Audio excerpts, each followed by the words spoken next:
L'omerta est le silence qui s'impose dans toute communauté d'intérêt. La directive européenne du 8 juin 2016, approuvée par le Parlement européen, donnait cette définition du secret des affaires. On entend par secret des affaires des informations qui répondent à toutes les conditions suivantes. 1.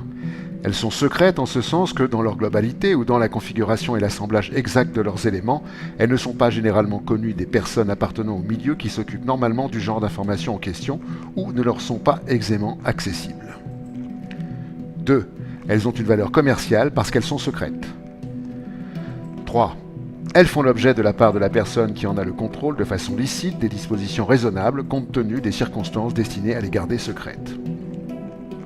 Pour illustrer cette définition, prenons l'exemple du scandale de 2013 concernant la fraude à la viande de cheval que certains fabricants faisaient passer pour de la viande de bœuf dans environ 4,5 millions de plats préparés.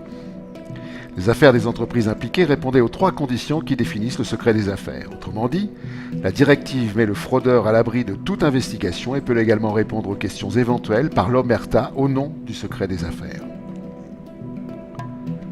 L'Europe oblige chaque pays membre à transposer cette directive en fonction du droit de chacun avant le 9 juin 2018, d'où la procédure accélérée pour faire adopter le texte au Parlement, ce qu'il fit le 19 avril 2018.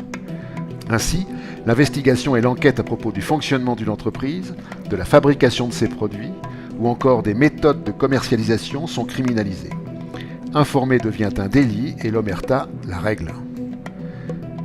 Les scandales de l'amiante, de l'hormone de croissance, de la vache folle, du Mediator, du Vioxx, du H1N1, de Volkswagen, de Lactalis, des Panama Papers et tous les autres auraient-ils pu parvenir à la connaissance du grand public avec cette loi ? Désormais, la loi permet aux affaires d'imposer l'omerta. Une pratique mafieuse devient légale.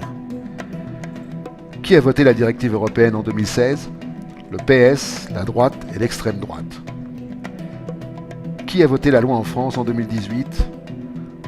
Les députés de la République En Marche, les Républicains, nous ne connaissons pas le vote FN, donc la droite.